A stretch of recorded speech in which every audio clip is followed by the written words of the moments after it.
Jihad acariciou os cabelos de Airá, que estava deitada ao seu lado, e perguntou: por que o pai de Cassian queria que ele caminhasse de dia?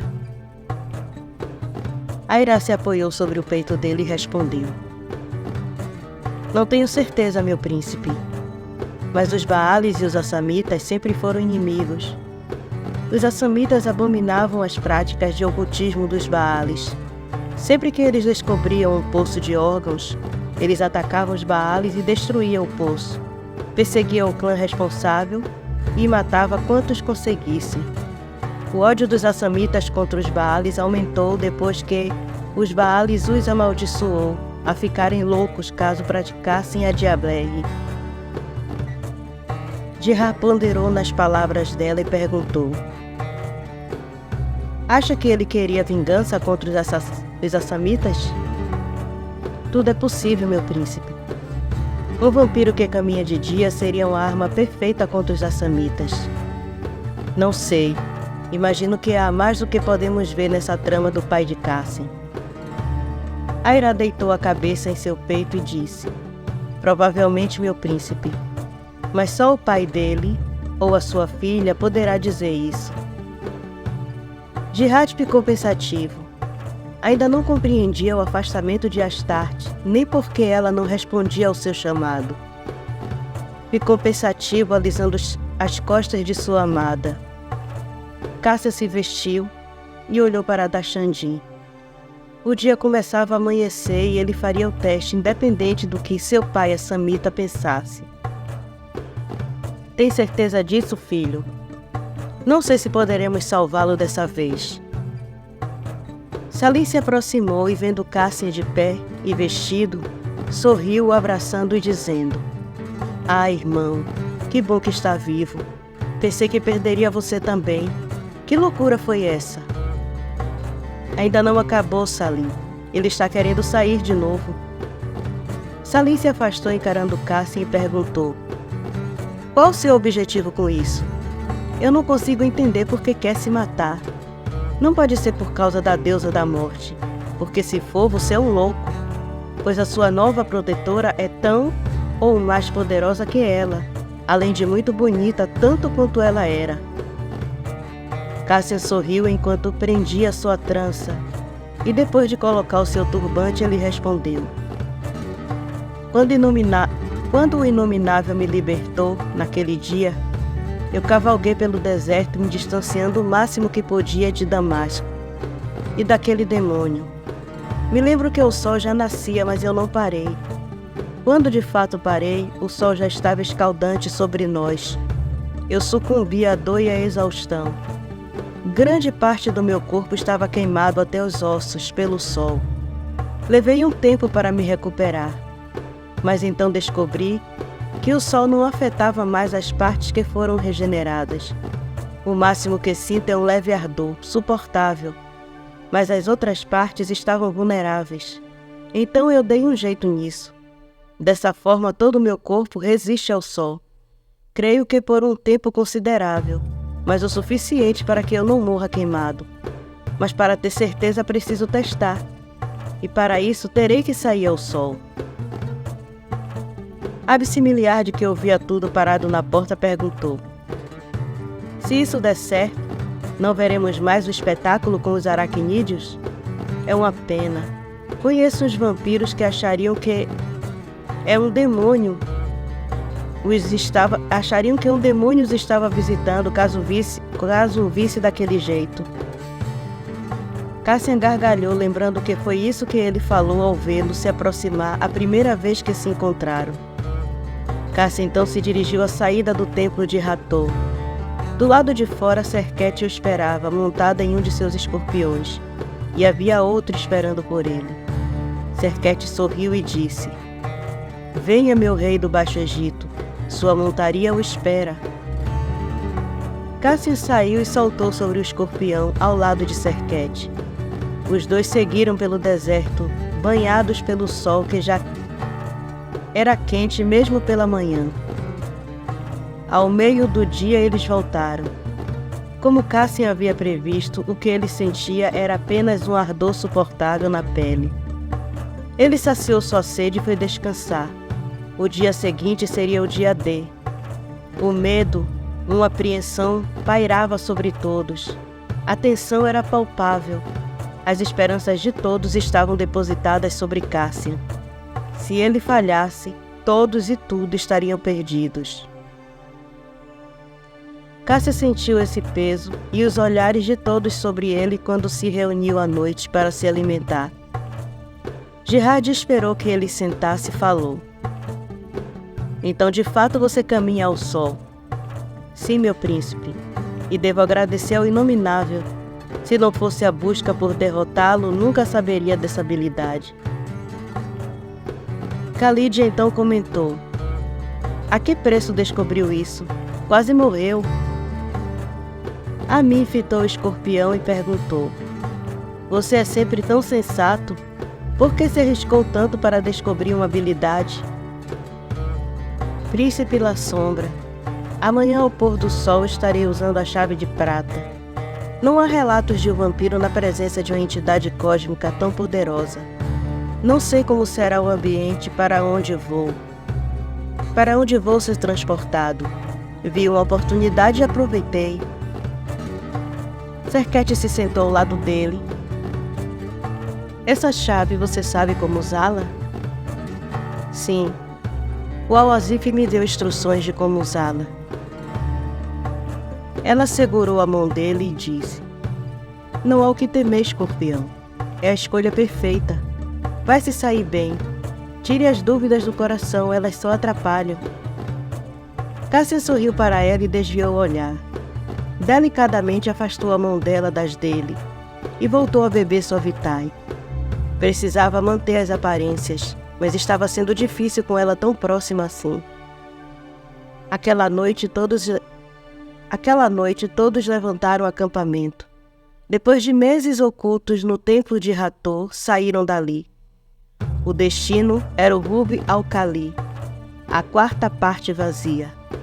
Ali, na duna mais alta, Cassian, ao pôr do sol, usaria a chave de prata. Assim que consumiram suas vítimas, que beberam suas vitais, se levantaram para começar sua jornada. Gaiji vestiu uma burca no Al-Azif e ela foi junto com ele em seu cavalo.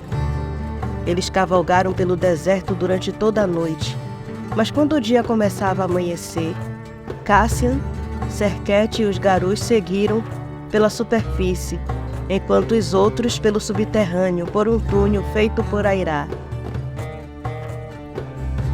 Rastu espalhou seus biaques pelo deserto. Suas ordens eram apenas localizar os rebeldes. Dessa vez, ele mesmo iria liderar o ataque. Não permitiria que nada desse errado. Carcosa estava perto demais. Logo seu reino seria aquele mundo primitivo.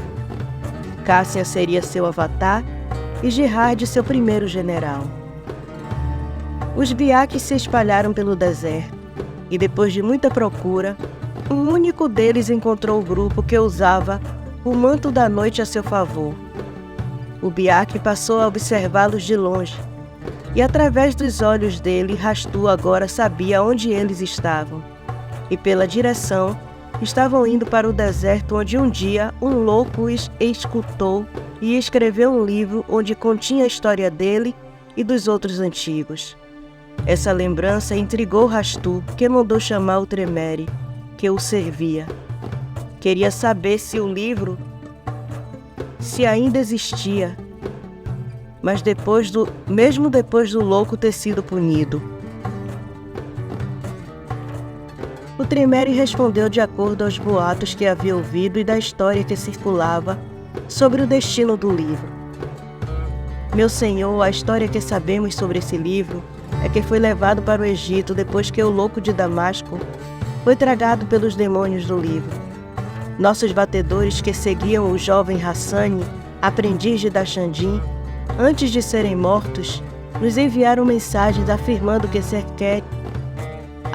que Sebak, o ancião do clã Setita, sabia do paradeiro do livro.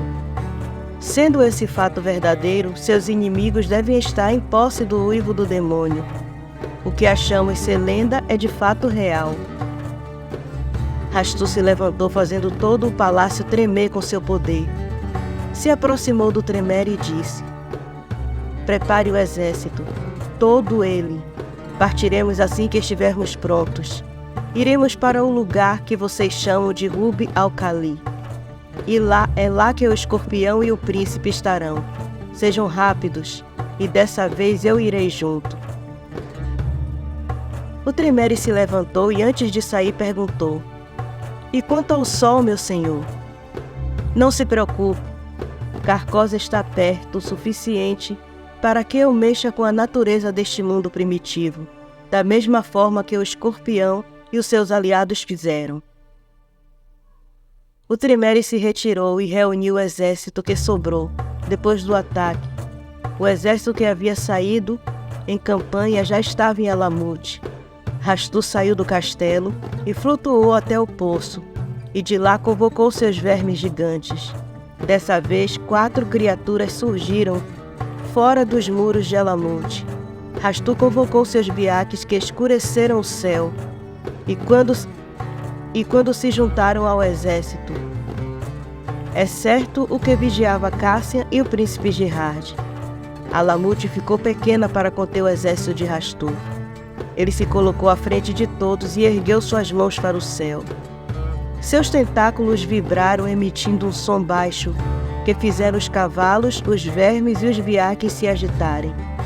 Grossas nuvens negras cobriram o céu de tal forma que era como se a noite tivesse se adiantado. Se não fosse o horizonte que se mostrava claro, um desavisado poderia achar que já era noite. Rastu deu ordem ao seu exército e partiu rumo ao Rub al-Khali. Ele não permitiria que seus inimigos entrassem em contato com os outros e estragassem seus planos. Cassian ia montado em Sadik e Serket estava ao seu lado, montada em seu escorpião. Os outros 6 foram colocados em partes estratégicas do grupo. Assim todos estariam protegidos. Absimiliarde havia dispensado os 3 clãs aliados e mandou que se mantivessem seguros, até que tudo acabasse. A estratégia de Gerard de ocultar seu exército no submundo era perfeita, pois ele surgiria onde eles precisassem, além de ser uma vantagem a favor deles. Afinal, Rastu não sabia dessa artimanha. Quem os visse em sua jornada pelo deserto os confundiriam com um grupo de nômades. Nem notaram a deusa Serket em seus escorpiões, pois os poderes dela faziam com que os humanos vissem apenas cavalos e não escorpiões gigantes. Sebak se aproximou de Cassian e perguntou: o que fará depois que tudo isso acabar? Eu fiz uma promessa ao príncipe Gerard. Irei cumpri-la e depois seguirei o meu destino. E qual seria esse destino? Ele olhou para Serket e depois para o horizonte à sua frente e respondeu: talvez eu aceite o presente da deusa Escorpião e me torne o rei do Baixo Egito. Me case com ela e comece uma linhagem poderosa de vampiros que caminham durante o dia e são venenosos como escorpiões. E criaria um novo clã de vampiros no deserto, o clã dos escorpiões negros. Sebak e os que estavam por perto ouviram a resposta de Cassian e o encararam com seriedade.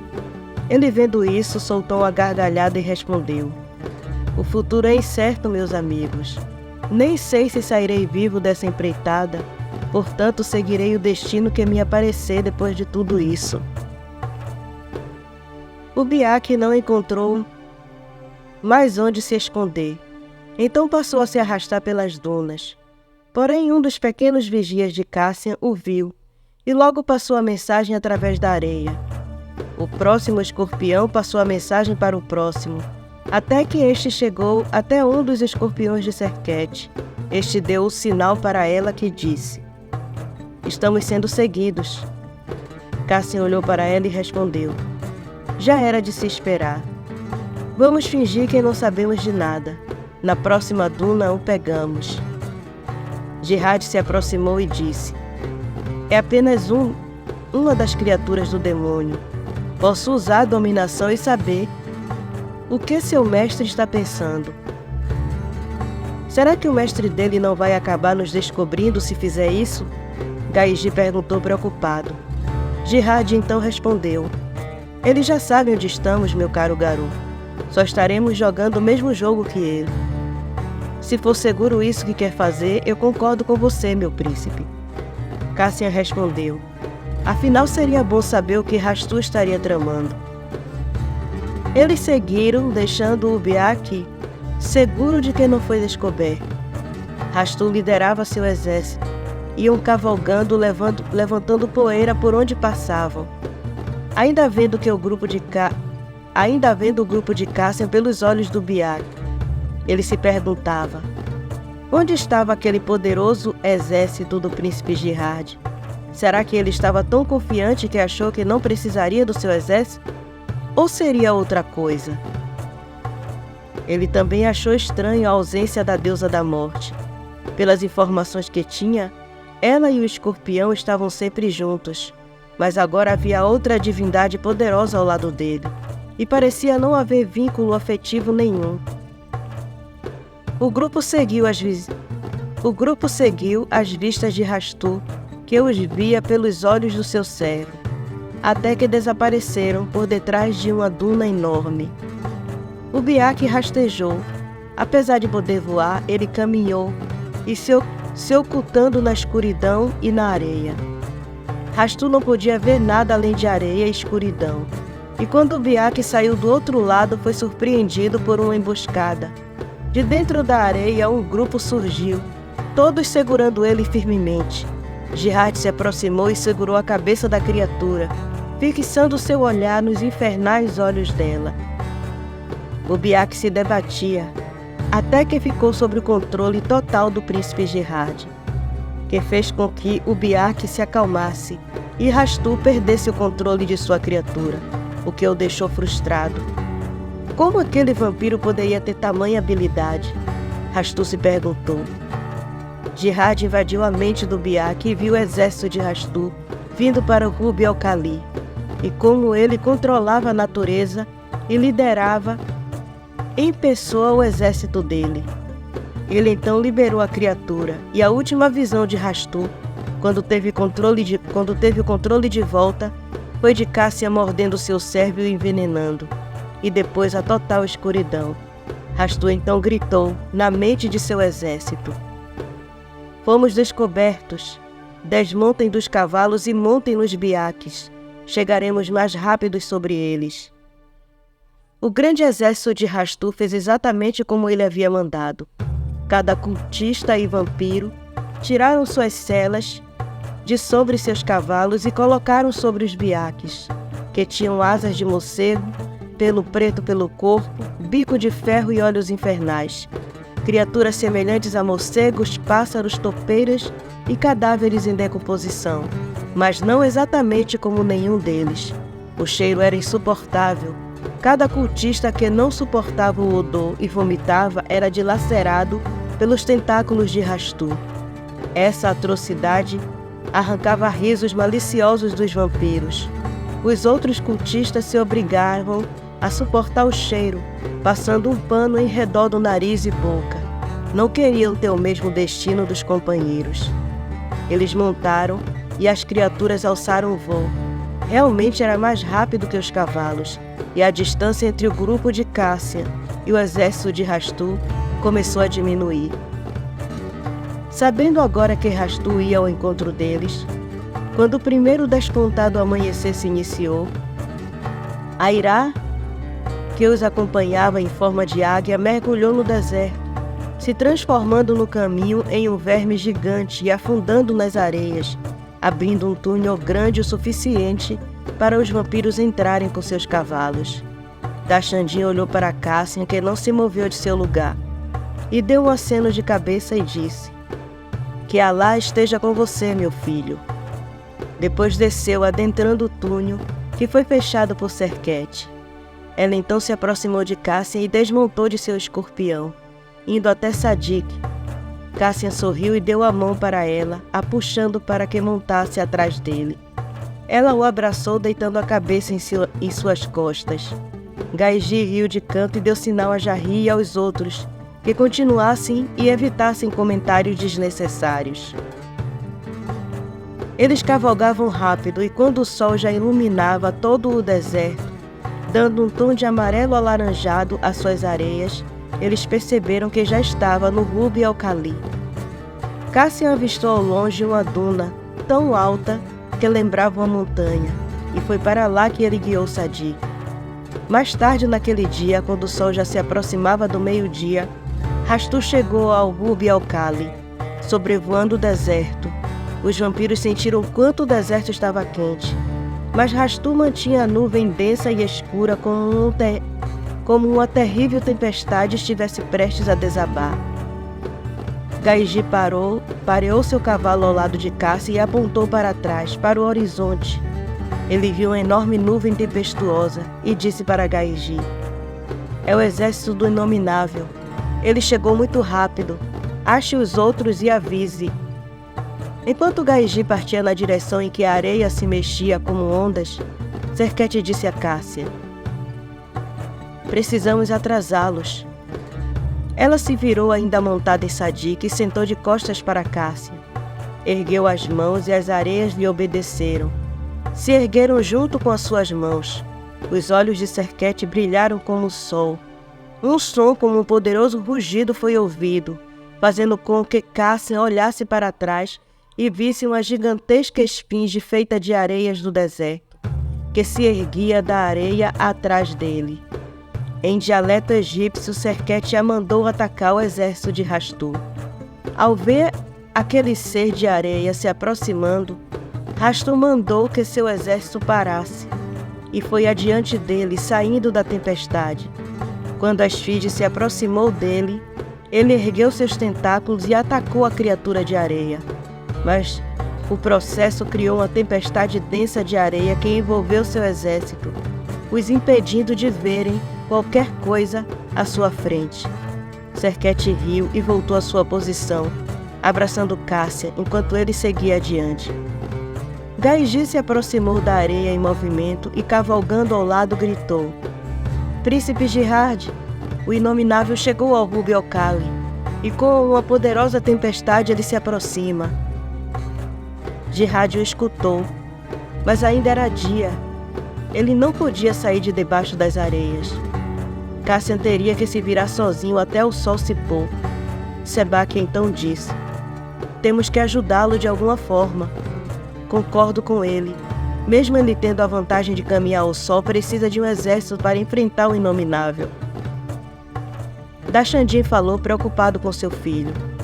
O príncipe dos Las Sombras, Amin, propôs: "Podemos criar uma tempestade negra e nos abrigar nela, e assim ajudar o escorpião." Jihad pensou um pouco e chamou por Aira. Depois de um tempo, esta veio em forma humana até ele e disse: "O que deseja, meu príncipe?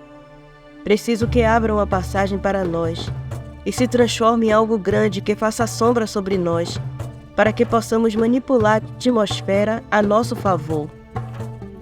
Aira olhou para ele. Sabia em que se transformar. "Eu abrirei uma abertura como deseja, meu senhor, mas durante o dia só posso me transformar em criaturas que se movam por baixo das areias. O sol me mataria se eu saísse daqui." Absimiliarde se aproximou e disse: "Uma abertura é tudo o que precisamos, minha cara. Uniremos forças, como quando atacamos Alamut, e manipulamos as nuvens a nosso favor." Todos se afastaram, e Aira abriu um grande círculo na areia. A luz escaldante do sol quase os cegaram, mas eles ficaram firmes e se concentraram, a ponto de sentir a natureza à sua volta. Sentiram o firmamento acima deles, e quando os olhos dos 4 vampiros mais velhos brilharam, dessas nuvens começaram a vir de todas as direções até aquele ponto. Khalid se juntou com os irmãos de Jihad e manipularam as areias para se unirem às nuvens, enquanto os 3 príncipes da sombra criavam a tenebrosidade, tornando tudo uma escuridão total. As areias antes alaranjadas agora eram negras. As nuvens se expandiam, crescendo e sendo escurecidas pelas areias negras. Gerard então convocou seu exército de vampiros, montados em grandes escorpiões venenosos.